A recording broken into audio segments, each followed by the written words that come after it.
Mapagpalang araw pong muli sa inyo lahat, sa lahat ng mga viewers ko, mga nanonood, at sa ating pong mga nagsusubaybay po sa ating programa ng Kapwa ko Linya po andun mula sa puso, ay magli na naman pong magbibigay ng munting tulong ang inyong abang lingkod na si Kuya Richard sa po ng kanyang mga kasamahan.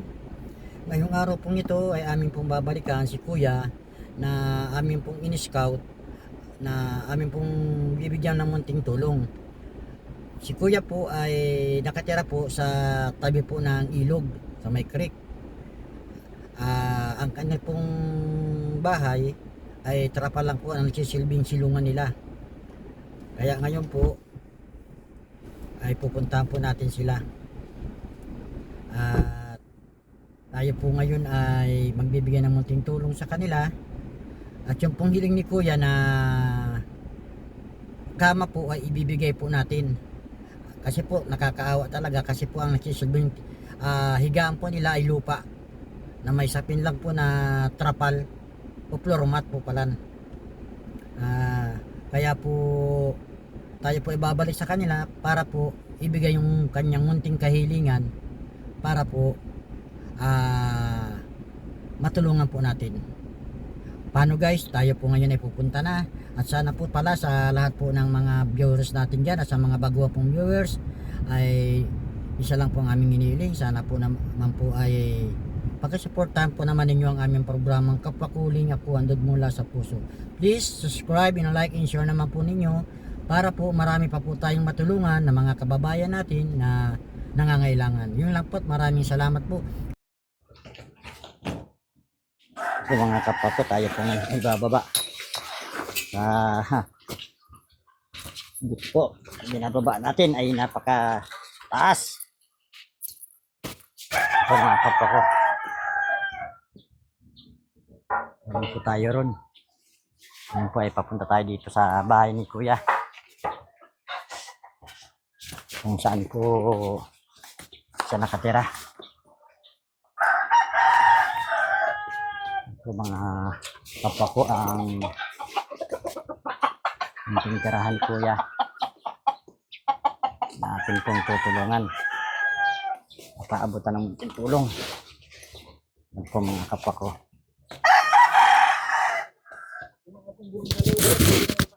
So, andito po kami ngayon para po ibigay kay Kuya yung pong kanyang hiling na kama po. Hindi natin naasimuli sa loob, hindi natin may papasok ito dyan, malaki to. Sa loob na yan. Sa loob na nga yan. Dapat luputin nila yun. Sa loob na yan. Sino ba yung... Yan po mga kapwa ko, dito po nakatira si Kuya dito po sa tabi ng ilog na to.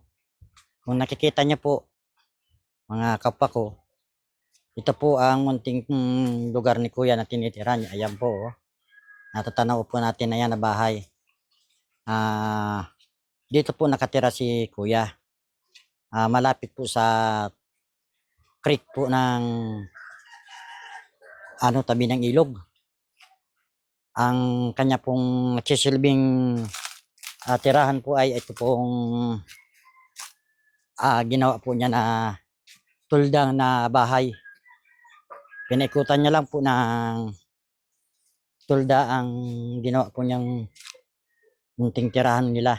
Yan po mga kapwa ko, na kung napapansin ninyo.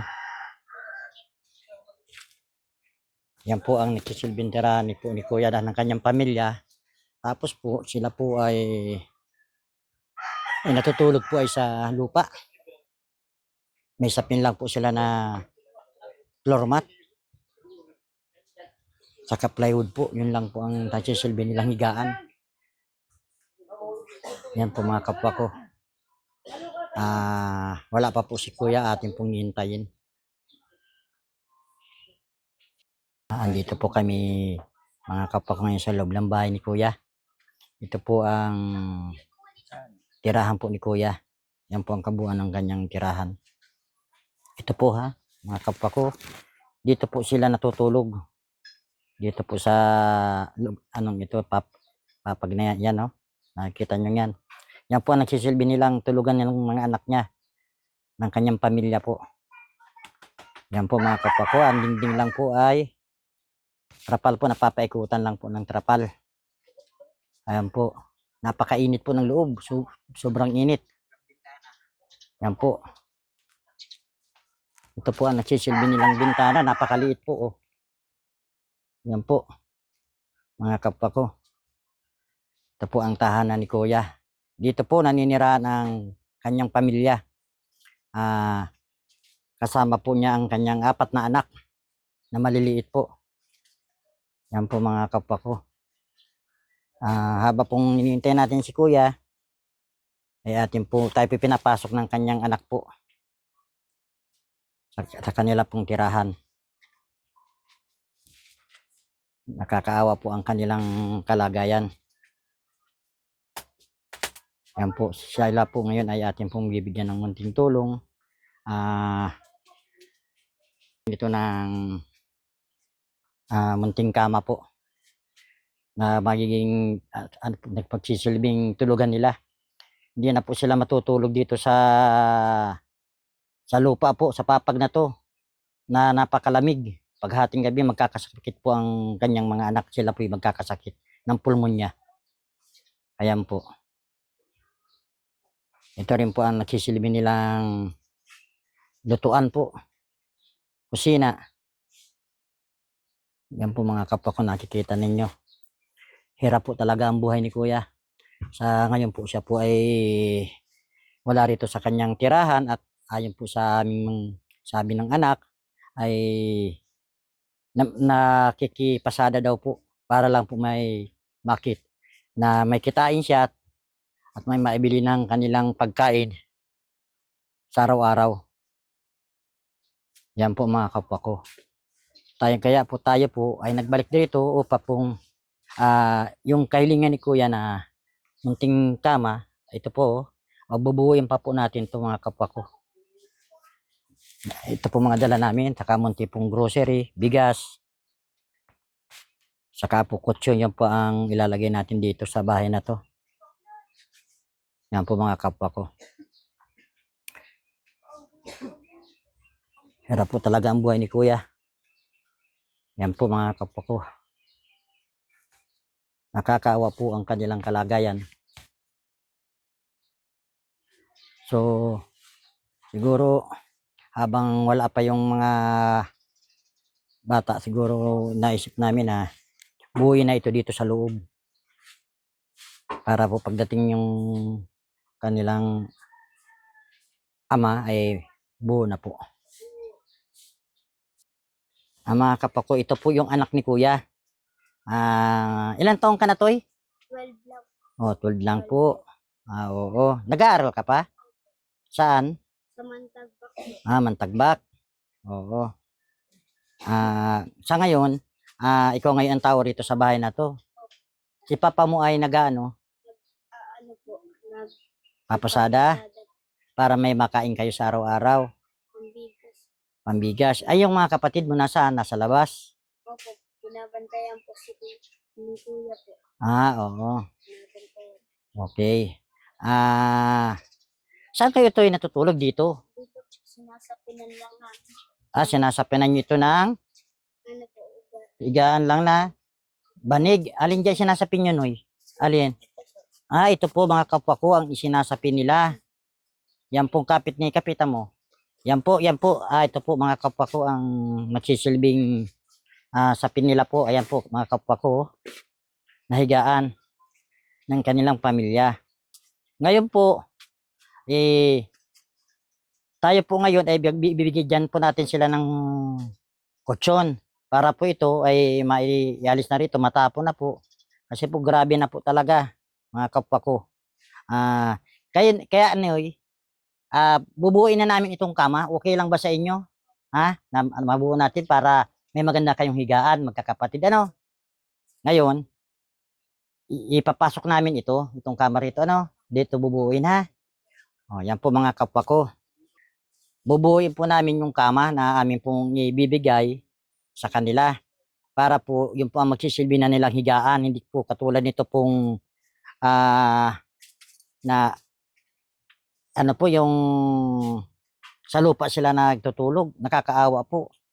Ang liliit pa po ng mga bata. Kasalukuyan po natin itatabi po itong mga nakalagay po para po matanggal na. Yan po mga kapwa ko. Si Kuya po, yan po si Kuya ay siya po ang anak niya na nagsisilbi pong bantay rito sa bahay.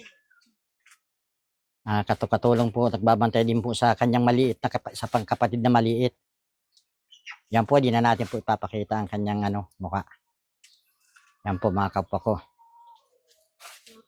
Oo. Yan po. Sige na Teo, Eli, pasok na natin. O sige. Papapasok na po natin itong ito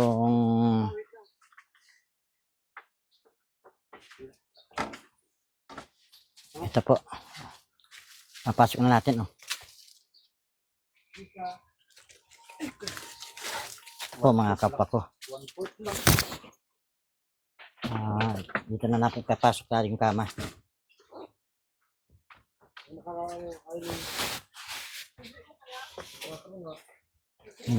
Doon ka muna ining, labas muna iningat. Kami mapasok ng plywood.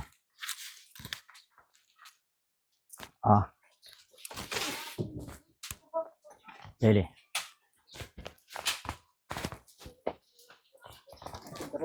Oo.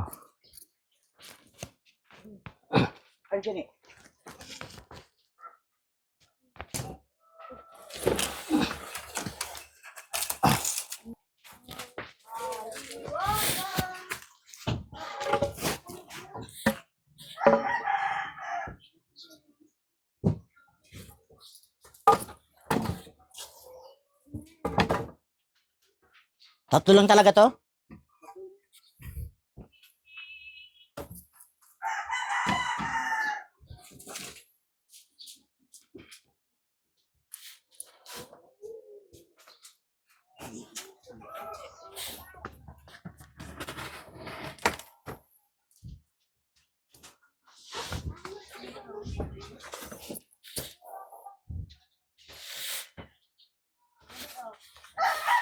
Ito po mga kapwa ko ang gagawin namin kama. Po.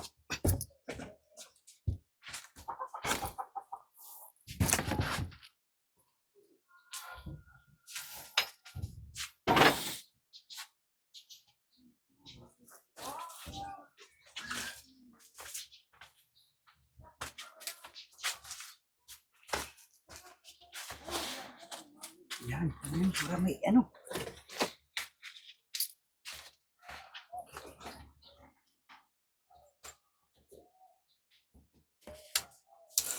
para mayroon tayong hangin.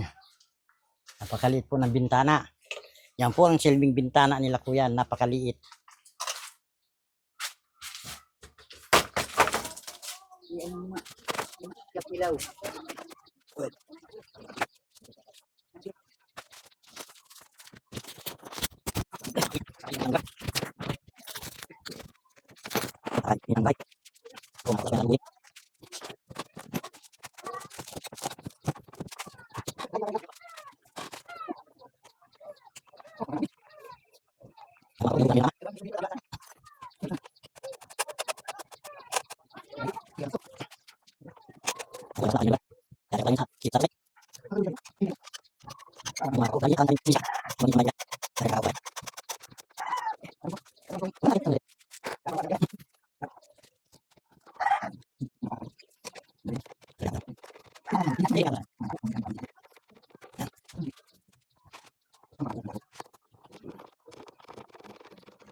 Yan po mga kapwa ko.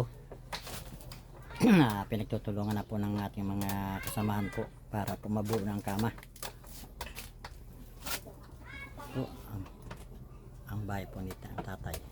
Yan. Po mga kapwa ko. Kakaawa po talaga. Nagkakasakit po talaga mga bata rito. Sobrang init.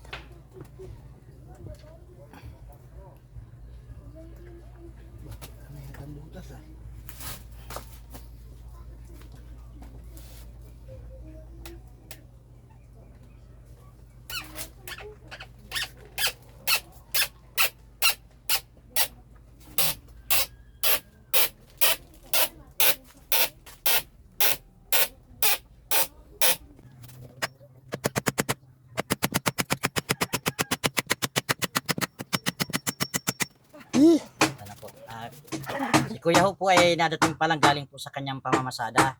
Ngayon po, andito po siya ngayon. At hindi niya inaasahan yung pagpunta namin, kaya po siya ay nagpasada. Kaya pagpunta namin dito po, ay naabutan natin na yung kanyang mga anak. Kaya kami po Kuya Ho ay nagkusang ano na rito na hingi kami ng permisyo sa anak po ninyo. Opo. Kuya Ho. Yung pong hilingin po ninyo na kama po ay amin pong ginagawa na ngayon sa loob para po hindi na kayo matutulog po sa lapag. Mm. Yun po ang munting hiling ninyo. Kumusta naman po Kuya Ho yung pamamasada po ninyo? Ay, okay lang po. Nakita man ako ng mahigit 200 Sa maghapon. maghapon po yan. Ang boundary, 300. At 300 din ang gasolina. Nakamahigit ako kulang-kulang na 1,000 Sa pasada sa maghapon. kaya lang magkano natitira pa sa 1,000 na yun sa iyo? Magkano na lang po ang naiuwi ninyo sa pamilya mo? Na lang, mahigit 2. Pagka nagbilaw ko kanina 1 kilo. Bigas po. Tapos ulam. Sapat na rin po ba yung kinikita ninyo sa pang-araw-araw Kuya Ho? Lang po, pauro extra lang po ako. Pero extra, minsan wala. Minsan wala. Oo, talaga ho, mahirap. Sa ngayon po, dati po napunta namin, ganun din, nag-extra lang din kayo. Ngayon, extra na naman din po. Opo. Walang permanenteng trabaho. Wala. Walang pang-araw-araw kay Kaya pag po, napasok yung 2 kong anak na lalaki, walang naiiwan dito sa bunso ko na yung yung po pang-apat. atang lalaki. Ito, Oo, ito. yung lalaki po. Yan. Ito yan. Oo. Sa kanya po Babae. kami nag-ano. At wala nga ho kayo kanina, kaya ho kami ay naging paintulot po sa anak ninyo na buuin na namin sa loob po yung kama na inyo pong kahilingan. Ano pong masasabi nyo Kuya dyan po sa kama na binubuo namin? Ako po ay nagpasalamat ng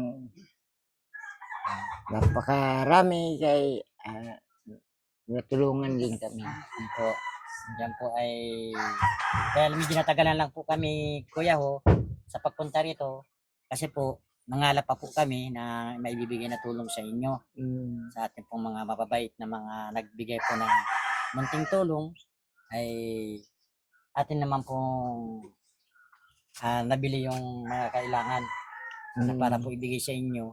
Maliit man po ito ay ito po yung makakatulong para po sa Opo. pamilya ninyo. Opo.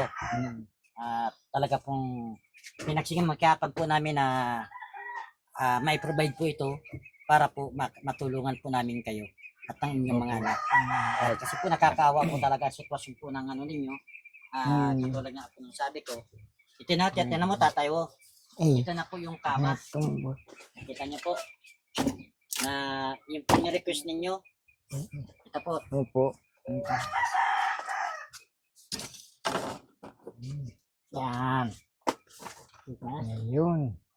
Ito po tatay ho yung request na papag para hindi na po kayo maghihiga dito sa Baba. lupa, sa baba at syempre kawaawa po ang mga anak po ninyo. Tatay, di ba napakaganda na? Opo. Okay lang yun, okay. May kamay ano naman. Ayos na po. Medyo lang, nagpaos lang yung konti, pero okay na yan. Oo, yun na mo tayo.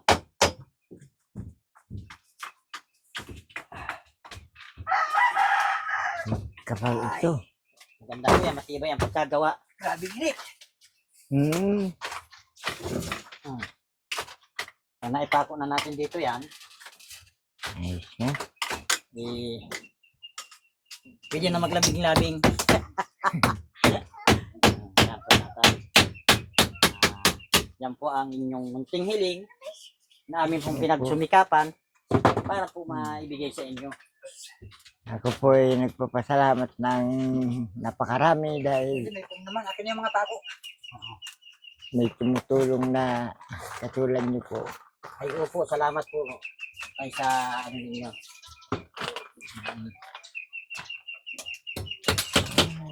Ako kaya munting hiling ninyo na amin ibibigay. Yan po ay buhat po sa amin po programa ng Kapwa Kulingap po, handog mula sa puso.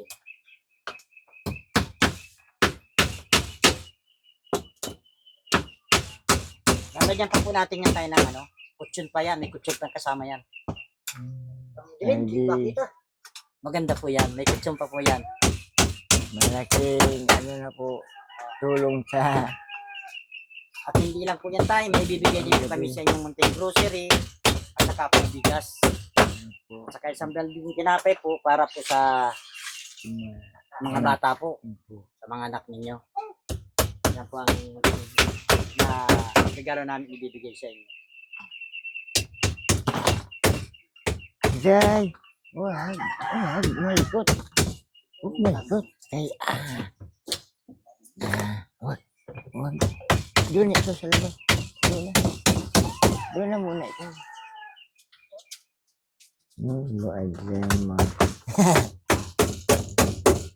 Ito po yung naiwanan ng ano ina. Ano ba? Patatlong buwan Nang iwanan ko ng ng mama niya. mama niya. Dahil namatay po yun, na high blood. Ako nga ngayon, halos magkasabay. Pamangkin ko sa tayong tiyunin ng misis ko ngayon. 2020 yun na nagadan. April 5. Ay, prepared po na mawala ba ang kapiyak. Ang naiwan ko itong anak ninyo at yung po Wala pang wala pang 3 buwan. Pero hindi na lumaki man siya hanggang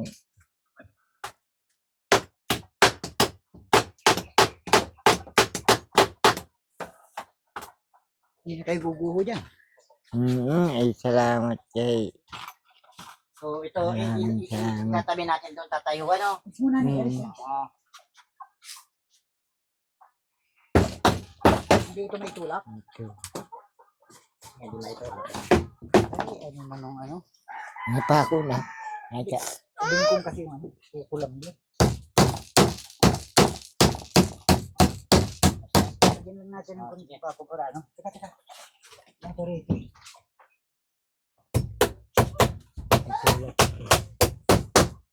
Hindi mo yung gagalaw. So, Kapal yan. ano natin tatayo dito, ilalagay natin, tatabi natin, ano po, Opo. para, hindi ko na kaya. Ay, dito po ako. Bakit yan? Nani, huwag mo nang laruan. Huwag mo nang laruan. Dikit nyo na lang po tatayo yung ano yan, sa dyan. Huwag na. Yan. Ito rin ang bakal ko nito, 500. Ito Tatayo siguro. dito ka sa gitna, kaya mo. Hmm. Hanggang lang naman po yan. Yan. Pina. Paglabas mo, dito ang buhat pag ano.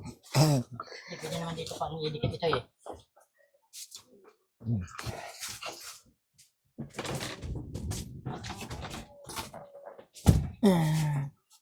Hindi kayo magkasya dito naman ulit. Yan, aray. Ay, ayos talaga. Kukunin po natin tatayo yung ano. Ano yung ano? Huwag mo una, gagay. Yung ano, yung walang ano, yan. Para mailagay natin. Ning, kadang ining. Ako man. Ito tatay ho yung sinasabi ko sa inyo. Wala.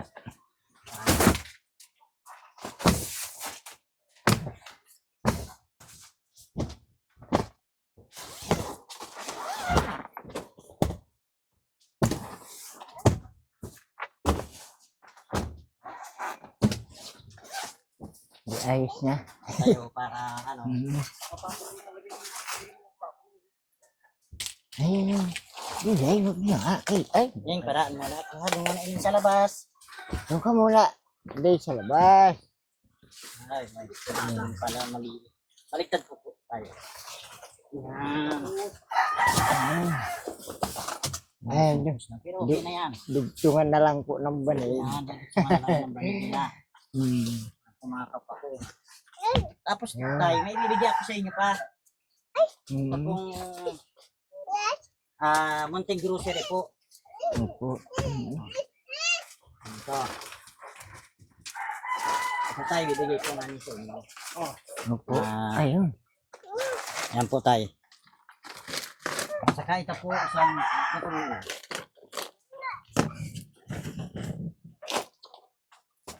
Dito na lang po. Muna. Ito po tatayo yung isang balding tinapay para po sa mga anak ninyo. Opo. Yan po. Bibigay namin. Saka po, mayroon po akong bibigyan tayo ng puso. Ito po tayo. Ayun. Ay, sana matulong talaga. Ay.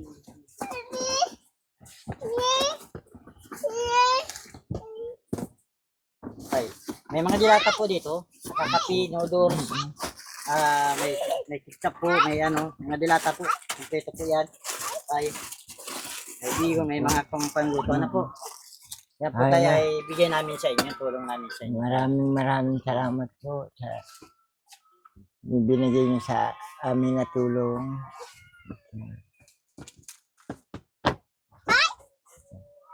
Ano ba ang yung Ito po Pangalan tayo, po ng makakasapat na po ito sa pangangailangan. Hindi nyo na opo, po, yan po ay makakatulong po sa inyo sa pang-araw-araw po ninyong mga pangangailangan tayo. Ano po, yan po ang munting regalo namin sa inyo po. Sa kape pong kama na pinagkaloob na po namin sa inyong kahilingan. At ngayon po, napukontento ng mga tulog ng mga bata, hindi na po sila matutulog sa lapag. opo. Kayo din po, hindi na Kasi na po kami dito. kasya na po dito. At least po tatay mo, yung pong hiling po ninyo ay naipagkaloob po namin. Opo. Yan po tayo ay para po talaga sa inyo. Yan pong tulong na pinagkaloob po ng kapagkulingap po. Andun mula sa inyo pong pamilya. Opo. Oo. Ako ay nagpapasalamat po sa tulong niyo na ibinigay. Ay, Yan po mga hindi, kapwa ko. hindi ko rin po malilimutan ang Salamat po tatay ho. tulong na ibinigay. Ito po si tatay ho ay siya po ay sulong ama na lang po na nag-aalaga po sa 4 na anak. Wala po na po siyang asawa. Siya po ang nagsisilbing nanay na din po ng kanyang mga anak. Yan po si tatay. Nagtsatsaga po na maghanap buhay para sa lang po mabuhay ang kanyang pamilya. Kahit po sa hirap na hirap na po siya sa kanyang katayuan, ay nagpupursige pa rin po para sa mga anak niya. Opo.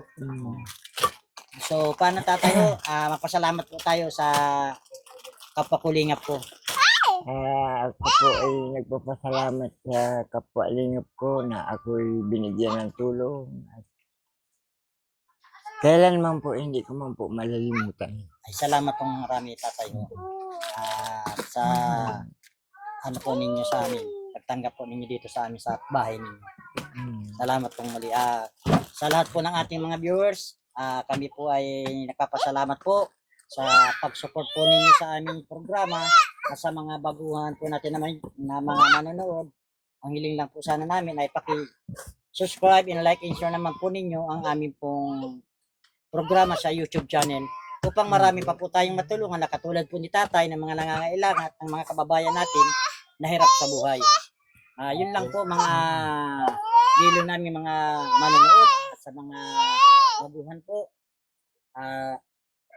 Congrats po sa kay tatay at siya po ang napili namin na mabigyan po ng munting tulong. sa lahat po na nanonood, malayo man kayo, nasa ibang lugar. Salamat po sa inyong suporta na ibibigay sa amin at ibibigay pa na suporta para po sa aming programa. Kapwa ko, lingap po handog mula sa puso. Yun lang po at Diyos mabalos po sa inyong gabos. Maraming salamat po. Okay na. Maraming Sige po, salamat. tayo. Opo. Maraming salamat po ha.